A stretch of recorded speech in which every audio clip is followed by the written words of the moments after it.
Hello, everyone. Welcome to the Introduction to Artificial Intelligence lecture. Um, so hopefully, today you're going to learn a lot about the different types of AI. This is kind of a brief overview of AI, the different types of learning involved in AI, kind of the different subfields of AI, and just kind of an intro in general. And the next lecture, we will learn about supervised machine learning, unsupervised machine learning, and collaborative filtering in the context of Netflix. But this one is really just an overview of AI in general. So, an introduction to AI. You first have to ask the question, what is AI? A lot of you have probably heard of AI, use AI, you use like ChatGPT. A lot of people, are using AI as kind of a general term for, natural language processing like ChatGPT, but it's a lot more than just that, right? So if you think about what AI actually is, a definition, kind of where it comes from, it's really a branch of computer science initially. It's becoming more and more involved in information systems, kind of the psychological and socio-technical nature of AI, because you can't really have technology without, the psychological aspects and the sociological aspects, which is really where MIS research comes in. But in general, it's a branch of computer science focused on building intelligent systems. And the key here is it's capable of mimicking human-like reasoning, learning, and problem solving. So if you really think about what the term artificial intelligence is, it's really this key of like memorizing human, or not memorizing, mimicking human-like reasoning, learning, and problem solving. So if you really think about what it really kind of means to be a human, what are our kind of skills and overall, or overall proficient, what are we proficient in? We're proficient in reasoning, learning, and problem solving. And if a machine were to do that, then it can be considered um, artificial intelligence. So if you think about the origins, and I want you to watch this Turing test video, it's in the discussion post. It kind of originated in the 50s. If you've ever seen a movie called The Imitation Game, it kind of depicts the origin of AI and helping crack the code in the kind of encrypted code for the to combat the Germans, and it highlights kind of the life of Alan Turing. So he's kind of a prominent figure in the beginning of AI.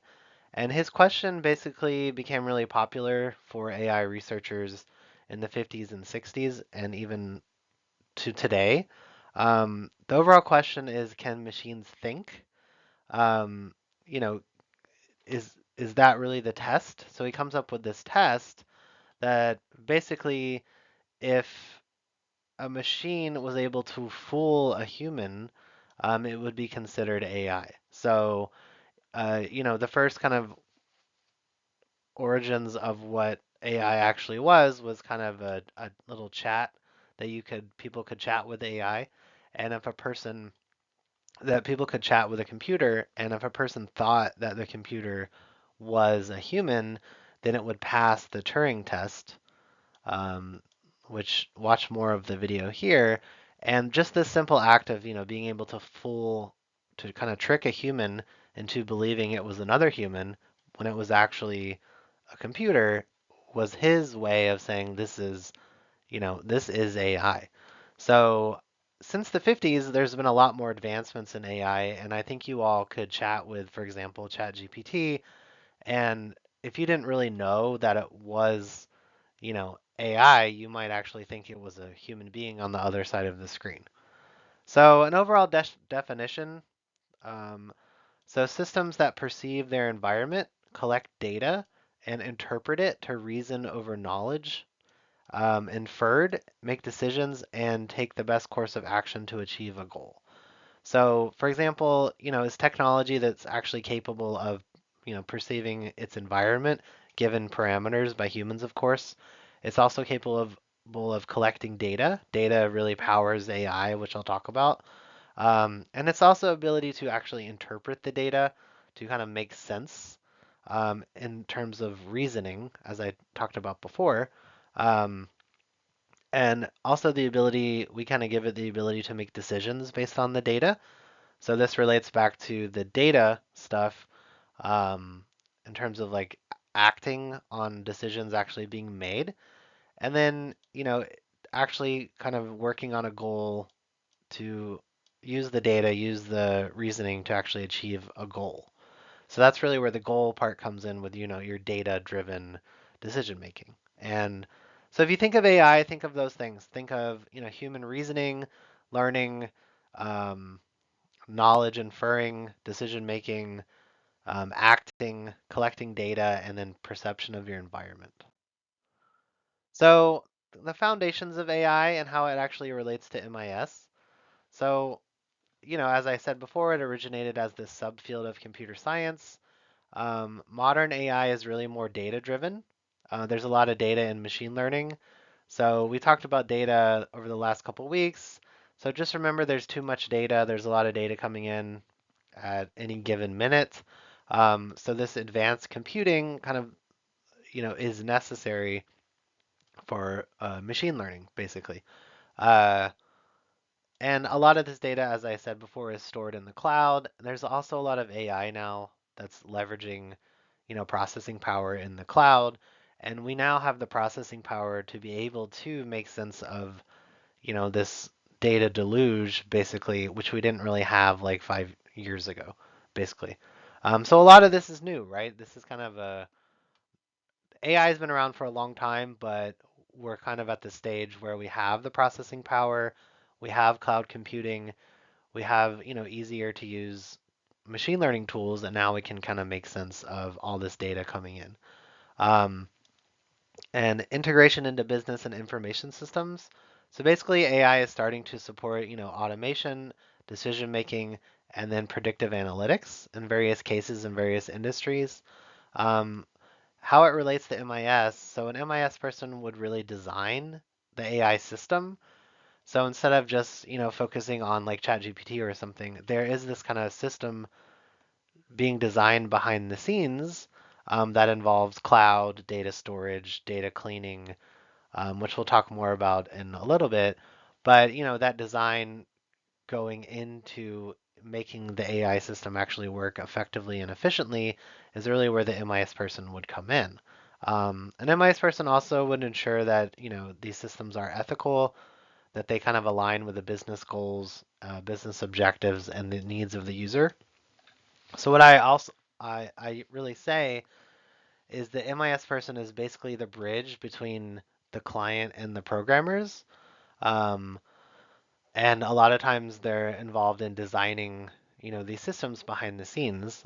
So if you've ever seen like Kitchen Nightmares or uh, Queer Eye, they basically come in, ask your client a lot of questions about a system. So like Gordon Ramsay would go in, ask a restaurant workers a lot of questions, kind of redesign the system to help redesign the restaurant to help them succeed. An MIS person does the same thing. Will go into a business, ask what they want, why do they need, databases, data, what data would they collect, how do they want the AI system to function, what types of AI should they use, that type of thing, so that all of this can kind of come together and it can align with what the business is actually trying to do. So if you think about what an AI system is, I kind of just explained it, but we'll talk more about this in a couple weeks. But it's kind of a framework that integrates a lot of different components like algorithms, data, and infrastructure, and then of course people at the center of it because people are the ones actually using, these types of systems. So some examples is an MIS person would be really um, critical to developing a recommendation system. So, like Netflix uses a recommendation system to recommend you movies or TV shows. Spotify recommends, for example, playlists, as we've talked about behind the scenes. But there's various infrastructure, the data needs to be collected behind the scenes, that type of thing for these things to actually work. There's also, for example, if you're building an autonomous vehicle, those are kind of systems that integrate different types of AI like computer vision, machine learning, and robotics. chatbots. So these are kind of AI system using, infrastructure um, and training data that needs to be collected that actually use something called natural language processing, which I'll talk about in a second, and kind of anticipate what user inputs would be. So there's a lot going on behind the scenes is really what I'm trying to say. And then the last one is potentially a disease detection system where AI could actually be used in analyzing patient data and to predict outcomes like disease. AI is starting to be used a lot more in image recognition. So if you get, for example, a screening for cancer, an ultrasound or something of some type of, lump or cyst or something like that, there's an image created from that from the ultrasound, and AI is really starting to be critical in assisting doctors with determining whether that's cancer or not. Um, so what I want to talk about really mainly here today is the subdomains of AI. So AI has a lot of different subdomains. Um, when people talk about AI, I think they really assume it's ChatGPT, but ChatGPT is only one of the types of AI, basically. So the subdomains are machine learning, deep learning, computer vision, natural language processing, and robotics. So basically today I'm going to give you an overview of these, and then we won't really talk a lot about, you know, computer vision, NLP, or robotics and MIS 320. We will, in the next lecture, we'll talk more about types of machine learning and deep learning. I'll give you an overview today, and then we'll kind of dive into those in the next lecture. So, machine learning. A lot of you have probably heard this term. What is machine learning? Um, Also called ML. So, it's basically algorithms and models. So, people talk about developing an algorithm or developing a machine learning model that enables computers to actually learn from and make decisions based on data. So data is really key here in machine learning. We'll talk about different types of machine learning here. And this is also without explicitly being programmed for specific tasks. So the data kind of powers what's going on. So you develop, different algorithms. So basically an algorithm is like a rule.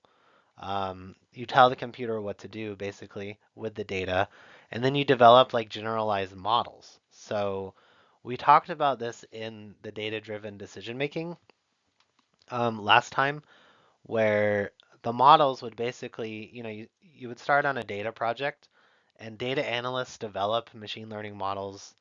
That's really a lot of what they're doing now too, um, as well as analyzing data. So you develop a model, for example, from the data, from the information, from the knowledge into the wisdom, and that model, for example, with I believe we said that workout playlists often have high beats per minute, high energy songs. So that model would basically, you're predicting what a workout playlist would be, and then you would say, a workout playlist would essentially be made up of different types of songs. A lot of those songs would be high energy. Maybe a lot of them would be, dance songs. So the model would kind of look like this. Here's your output, and you'd have input, and you develop different attributes of like a workout playlist. So this would actually, go into what a workout playlist is. I'll just call this workout playlist. And then this attribute would be like, danceable songs, high energy, so HE. So you develop these, this is really an input output model. You develop these kind of predictive models based on the data that you analyze. And then this is how these machine learning models come about is based on, specific goals of the data, specific projects, and, you find these generalized patterns that if you want to recommend a workout playlist, it needs to have, these three, for example, categories. Maybe there's a lot of like, rock music or something, I don't know. But you would find these three attributes that hold across multiple individuals in Spotify, and you would use that to generate workout playlists over time. So doing this, developing this model takes a while, but over time, you test the model and then, it holds over the general population and you see if it works or not. And if it works, you kind of have developed your machine learning model for workout playlists. And then you kind of continuously develop those types of things. So within machine learning, and you'd have the data that goes in here basically. So data, the data powers, the inputs. All this data goes into kind of the algorithm would be here. So you'd basically assign weights of, you assign rules that say like high energy songs need to be, 85% of the playlist. Rock music needs to be, 10% or something like that. And that would go into the actual playlist. So you actually make the rules here as well. Um, and a lot of the algorithms are based on the different, there's a lot of different types of algorithms that you could actually use. So within machine learning, um, sorry that was a long explanation, but I hope you understand. So within machine learning, there's different types. So there's supervised machine learning, there's unsupervised machine learning, and there's reinforcement machine learning. So these also go into, what your algorithm can actually do. So if you want to select a supervised machine learning algorithm, it really predicts the outputs, like I just kind of said, using something called labeled data. So you could use, there's a lot of different things you could do here. We won't really get into that in this class, but there's something called classification and something called regression, which you probably used in your decision sciences. So I just kind of jumped from supervised machine learning. Something happened technically. So we'll just kind of go over that again.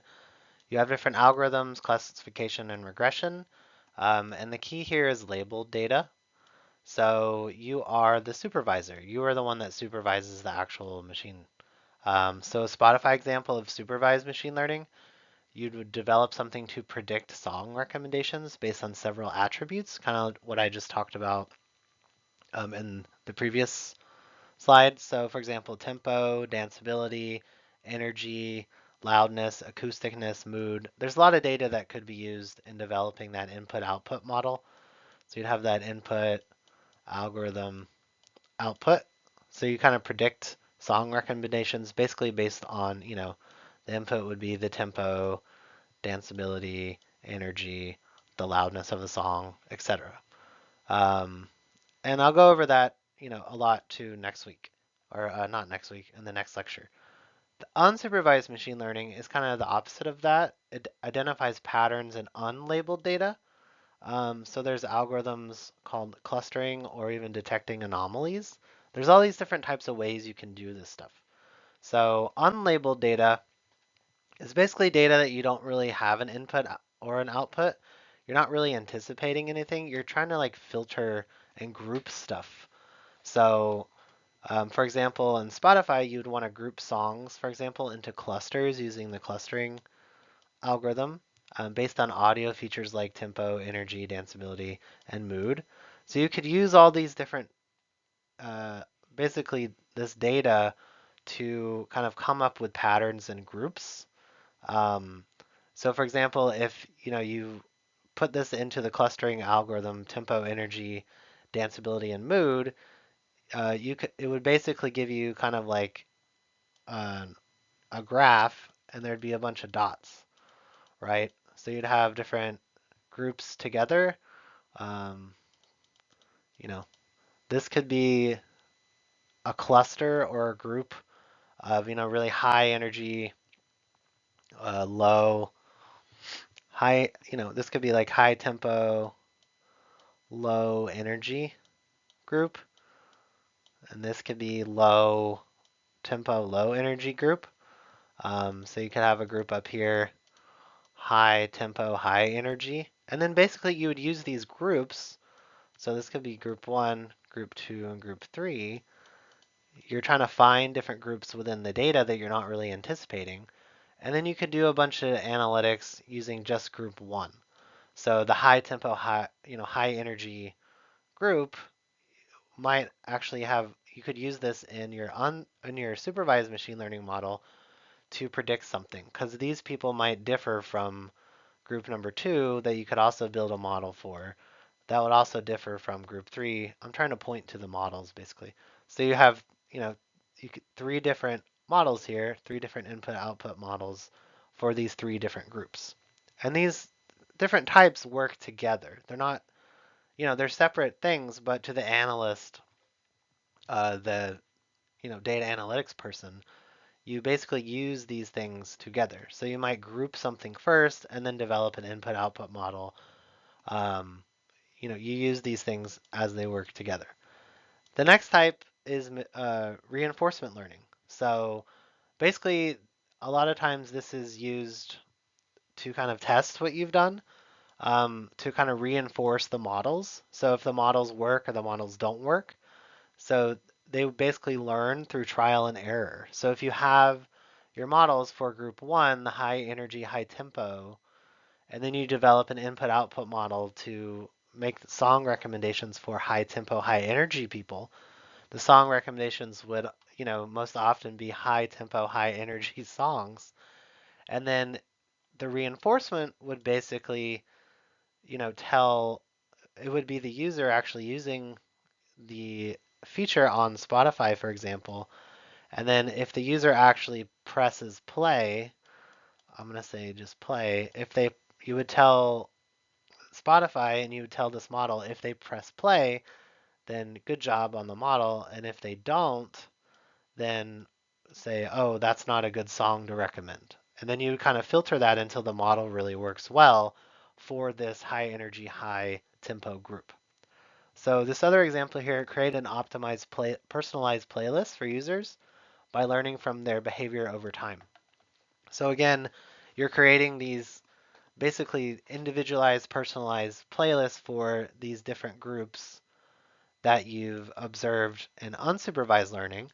You've built them an input-output model through supervised learning, and then you kind of use the supervised learning model to reinforce the behavior.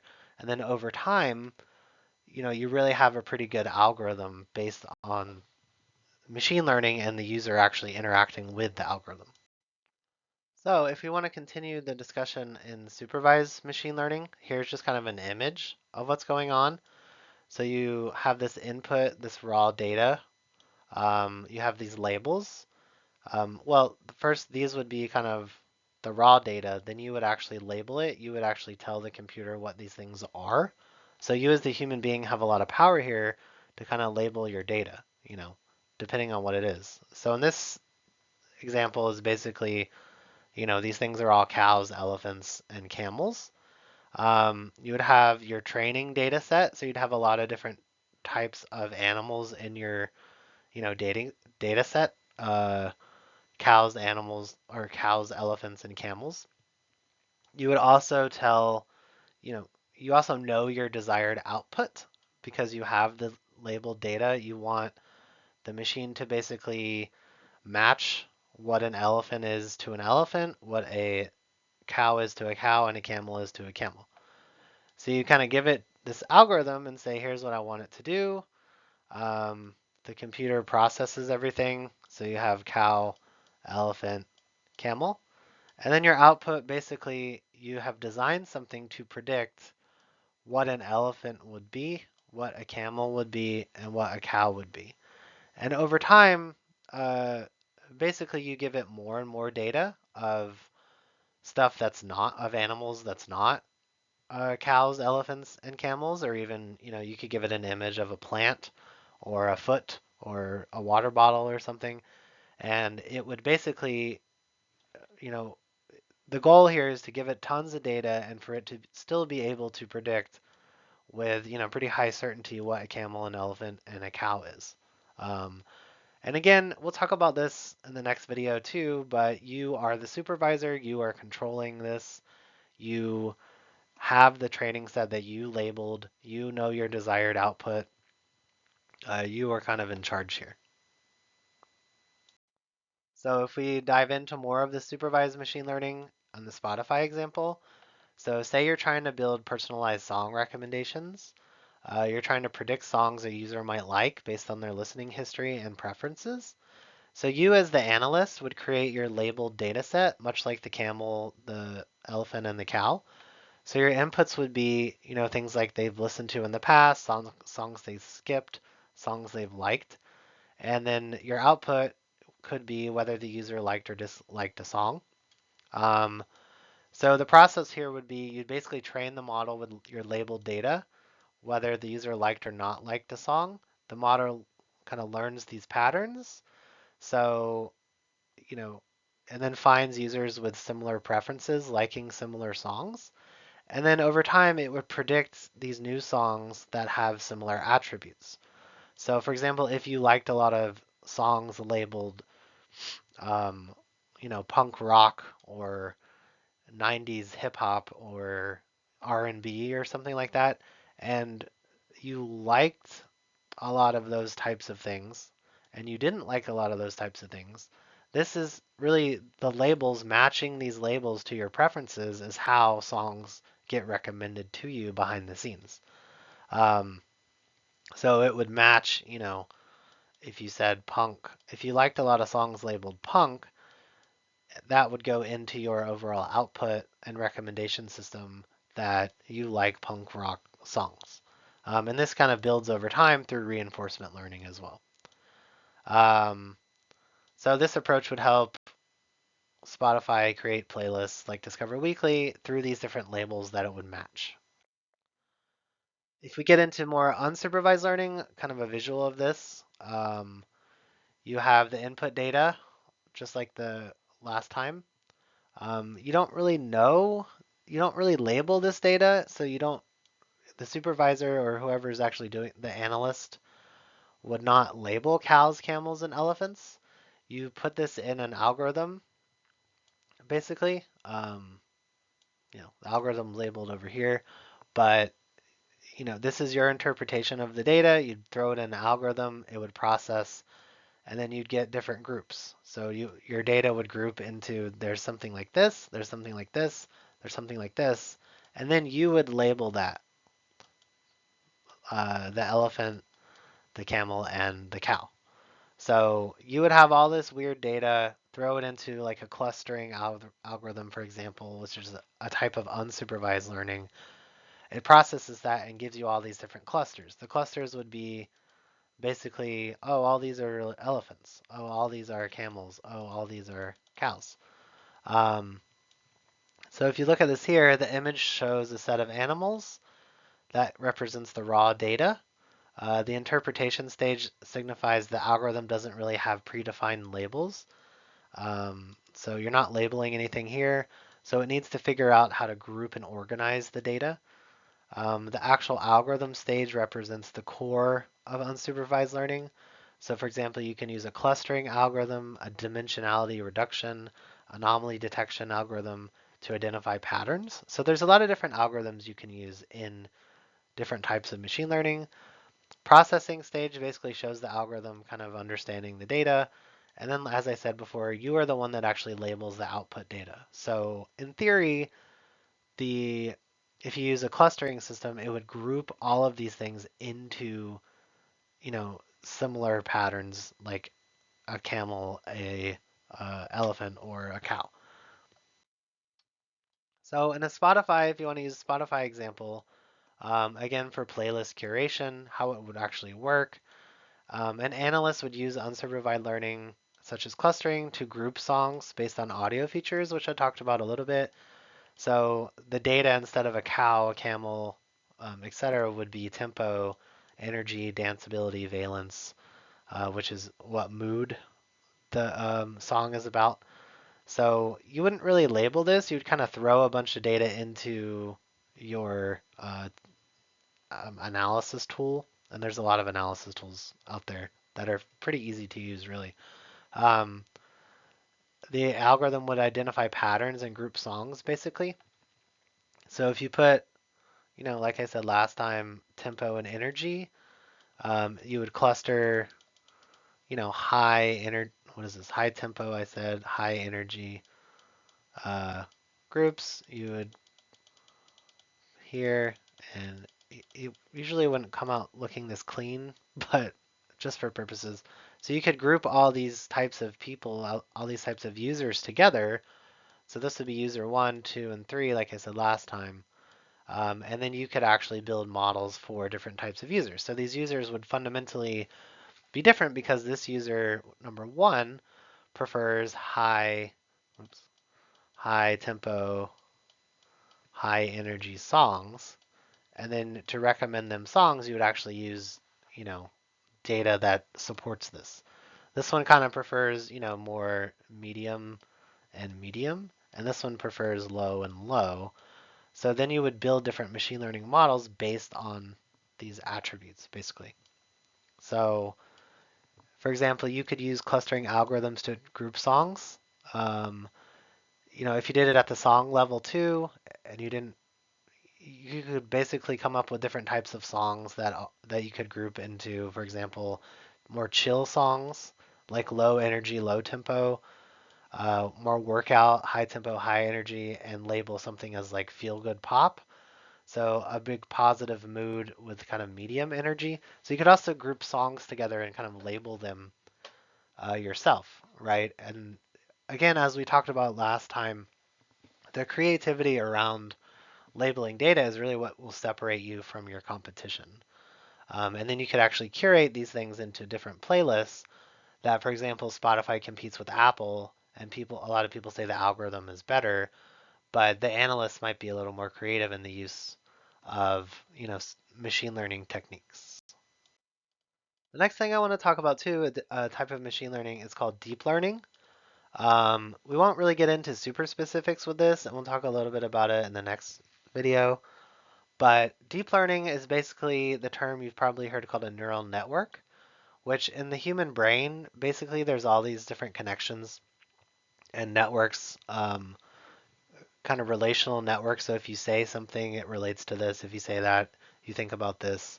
Um, it kind of it's this algorithm, basically this different type of machine learning that has input outputs, but there's different associations with the different inputs. So like you would give it input data, and then basically there'd be these little layers, they're called, that have different associations with the input, right? Which I'll show you a picture in a second. So it mimics how actually the human learning and the human brain works. So if you see something coming down the road with wheels on it, you have different associations with that. Yes, it might be an overall automobile, but it could be a car, it could be a truck, it could be an SUV, it could be, a bicycle, or it could be a wagon. It could be a lot of different things with wheels on it. So those would be more of the layers. And then over time, the machine would actually learn what that thing is, um, and based on the input data. So the neural network, the kind of way of learning, basically, they process data through interconnected layers, similar to how neurons work in the human brain. So it enables AI to recognize patterns, make decisions, and adapt to complex problems. So, for example, recognizing image, languages, and then strategy.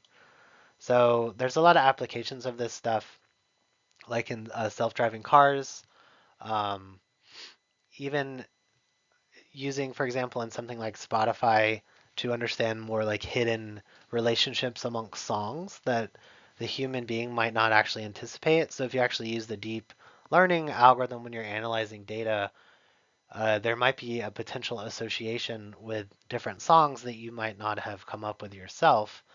And you could say, oh, what's going on here? People that listen to, this song tend to listen to this completely different song, not in the same genre or having the same labeled data. And then it would be up to you to kind of anticipate that relationship.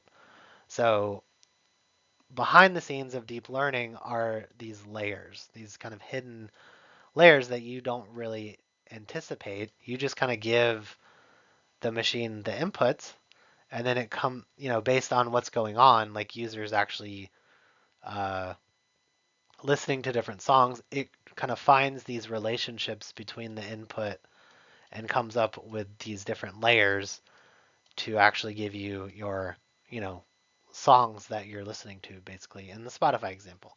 Um, and you as the analyst would then use this and say, oh, that seems like a fun association between this song and that song. Um, and it's not really, based on supervised machine learning is more label driven and the supervisor kind of knows everything. And this is a way for human beings to kind of come up with something that the user might not know off the top of their heads. If you look at deep learning, this is a kind of a simple example of how it actually recognizes a car image. So you would give it training data. So you would basically log into your machine learning program that has access to a neural network. You would give it thousands of labeled car images. You would, you know, basically say, here's what really I want you to recognize. I want you to basically recognize a car, uh, right? So the neural network comes up with associations of what this car is.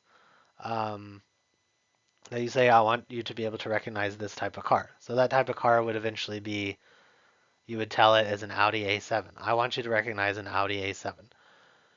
The algorithm behind the scenes, like I told you, after you feed it all these different images and you say, I want you to recognize this one, it comes up with all these different layers and associations of these different types of cars. So sports cars, vans, SUVs, they all have similar attributes, but they're not exactly the same, right? So like an Audi A7 is a sports car, it might look cooler than a minivan, for example. But to the algorithm, it could come up with different layers. So like, for example, shapes, edges, corners, and contours. So you have, for example, like, this could be a mirror. This is the side of the car, the back of the car. The side mirror might look like this. The wheel might look like this. The front or back windshield might look like this.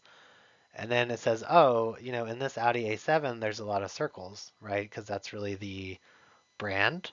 Also has very specific types of wheels, very specific types of, is that, you know, a headlight or a mirror, basically.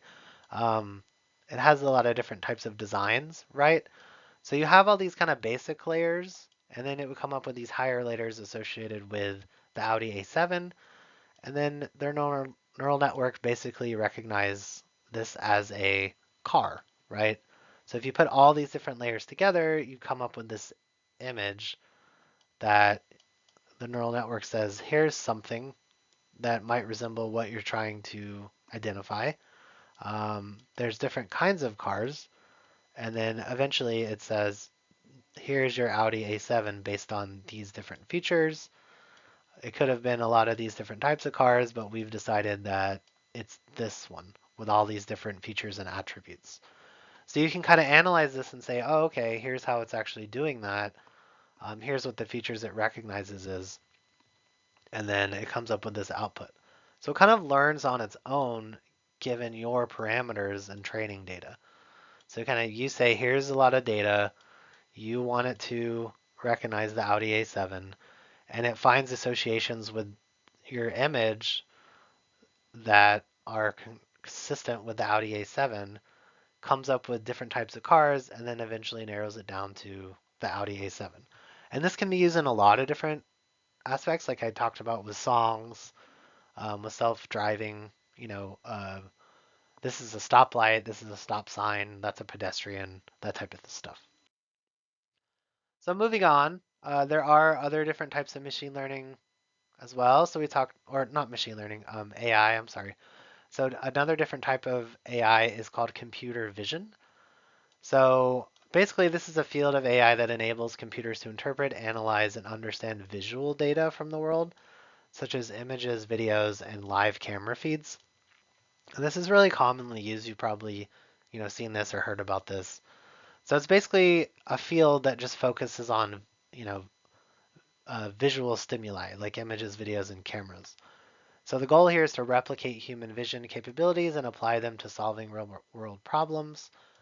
So you get image processing, object detection, like package tracking, enhancing photos, motion detection, motion analysis, so measuring speed or direction, and then generating images and videos. So you've probably generated, for example, an AI visual of art, and this is really computer vision. And it's a real world example of this is it's starting to be used in identifying X-ray anomalies in healthcare. So actually using it to say, oh, this is what a cluster of cancer cells might look like. Uh, so it's assisting doctors or saying, you know, this ultrasound kind of looks like cancer, this one doesn't. Maybe you should look at this more closely, doctor. So then you have natural language processing, which are tools like ChatGPT. So yep, this field of AI basically focuses on enabling computers to understand, interpret, and generate human language in a more meaningful way. So again, it can kind of fool the human and or helping the human in interpreting language. Um, it's supposed to bridge the gap between human communication and machine understanding. So the applications associated with natural language processing are chatbots and kind of virtual assistants. So like ChatGPT, Siri, Alexa, Google Assistant, that type of thing. NLP also is how translation works. So translating text between languages. And then search engines understand queries from the user. Um, so there's a lot of this types of stuff.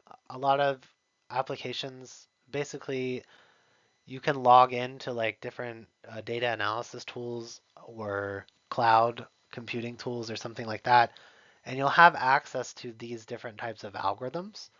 So you could input your data and you could basically select like I want to use natural language processing based on all this customer feedback data, for example, and it could actually try to help you make sense of that, and it could even you can build a simple chat bot that can talk to customers on your website to get a feel for how they're actually thinking and answer different questions based on natural language processing. And then another one is robotics. We're not really going to talk about robotics much in this class, but it is a subdomain of AI, so it's good to mention. Basically, building AI-powered machines to interact with the physical environment. Um, a lot of autonomous or semi-autonomous robots, basically in warehouses, that can do kind of simple tasks that a human, can do, but is basically more concerned with the physical world. So, for example, there's a lot of autonomous robots in different warehouses that are starting to replace humans, drones for delivery and surveillance.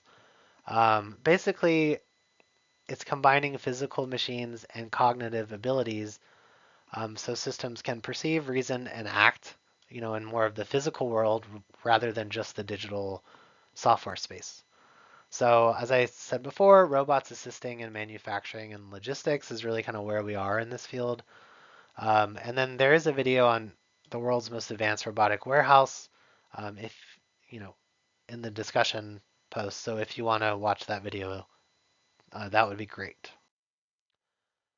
And that's pretty much it. I know this is a longer video, so I do realize this is probably, a lot of information and might feel a little overwhelming.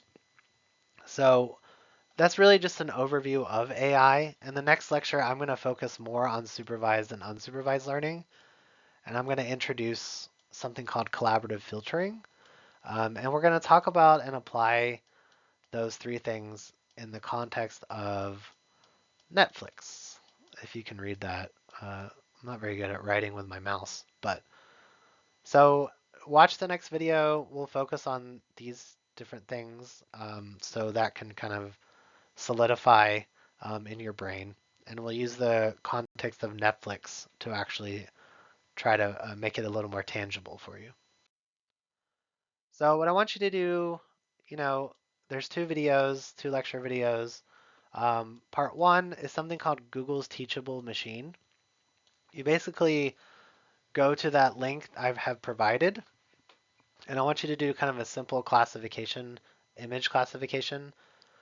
So you would click on the image classification and then kind of build a model based on that. It's fairly straightforward to do, um, and it's really interesting. So, for example, what I usually do in class is I would show one of the images I show is, or I ask Google to identify is a water bottle,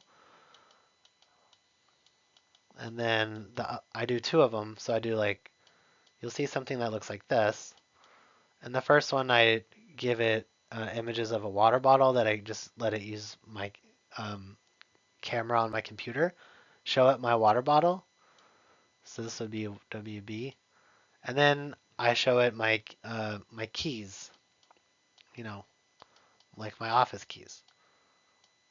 So then you're kind of building that, and then it can eventually predict whether it's a water bottle or a key. And I think it's pretty straightforward. Please let me know if you have any questions with that part. And again, I'm here to help you. So please email me if you'd like, and please watch the next video as well. Thank you.